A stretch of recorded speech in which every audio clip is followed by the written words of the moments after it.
Today we're doing a founder outtake. So I wanted to talk a little bit about my background, so you guys can get familiarized with that and feel a little bit more comfortable about who I am and what I do and why I do what I do. Hi, my name is Tamiko Rochelle Franklin. I am the founder of the Virtual Intellectual Property Organization. I am a human rights advocate, an artist, and an intellectual property attorney. And for me, all of those things are very much connected and related. And I figured today what I would do is share my story so that maybe you guys can make sense of who I am and what I do and why I do what I do. So, human rights. I'm from the U.S. I'm an American. I was born in Columbus, Ohio. Why did I become an IP attorney? Well, it started actually a really long time ago.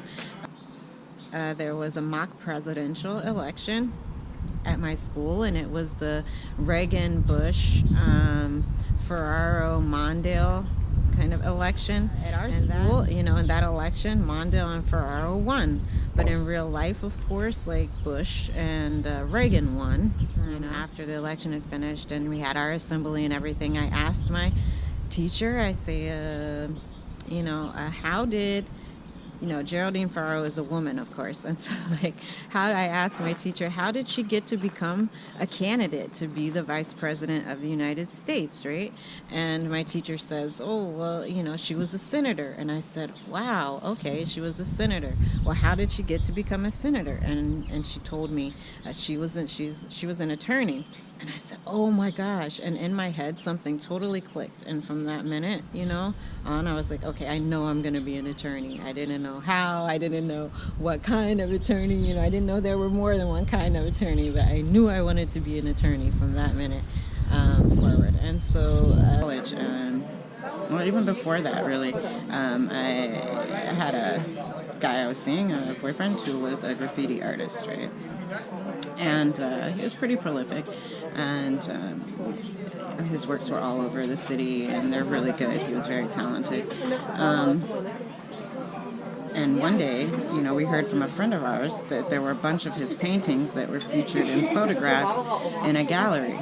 And we were like, okay, let's go and see that. So we go to the gallery. And in the gallery, this photographer had taken bunches of pictures of his works. And he saw that on some of the photos, there were even sale tickets. So, some of these photos of his works had even been sold, for hundreds of dollars. And this is something that he wasn't going to get anything from. And I knew how we were living. We lived together at that time, and we could barely pay rent. We hardly had food to eat. And here's this photographer who's taking photos of his works and selling them and making money, thousands of dollars. Oh my gosh, I'm going to be the kind of attorney who can do something about this.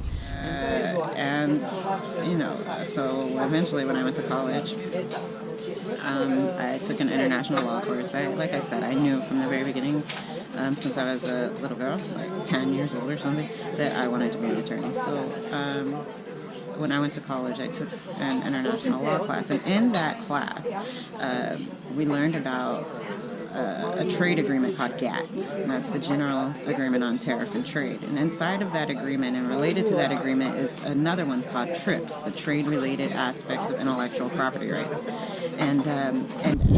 But there was this provision in the agreement, this TRIPS, that said if there's a national emergency, then these rights are kind of suspended, and a country has a right to, in the event of national emergency, create, to violate these kinds of intellectual property rights are on hold. They don't trump a nation's ability to react in the event of national emergency. In that, there was a case that we studied where the government of South Africa was being brought before I believe the World Trade Organization on trade charges that related to them producing counterfeit drugs for AIDS, and distributing and selling these counterfeit drugs in their country to people who were suffering from AIDS because they couldn't afford to buy the branded versions of those same drugs, right? In the case, what had happened was it was determined that there was a provision inside of TRIPS that allowed them to do that, called like the National Emergency Provision. And so they were actually able to produce these generic drugs and give them to their people. And I felt like, oh my God, that's so important. Like, that's the whole point of intellectual property, right? That in the end, it benefits people. Giving that benefit of exclusive control, or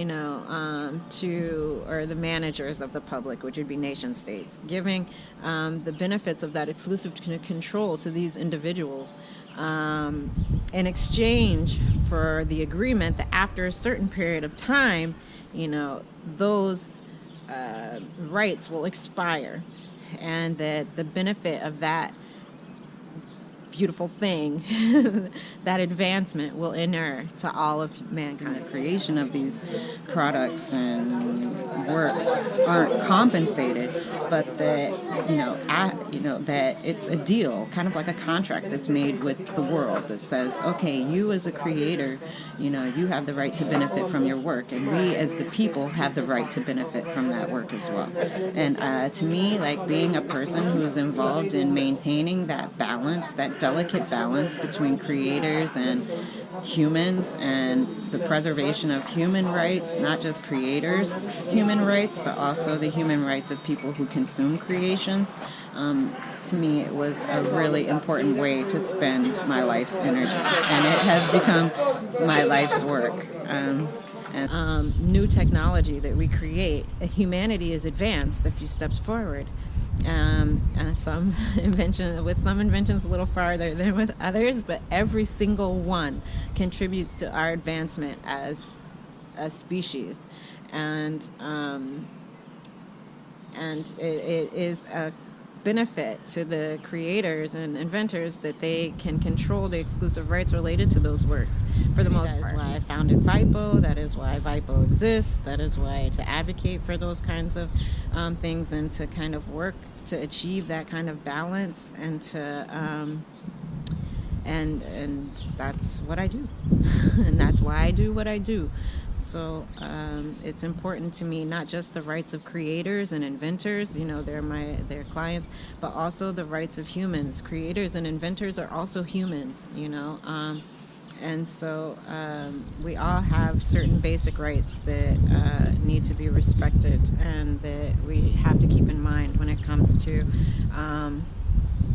intellectual balancing this equation between intellectual property rights and human rights. These are not rights that need to have an inherent conflict. These are rights that it's a social contract.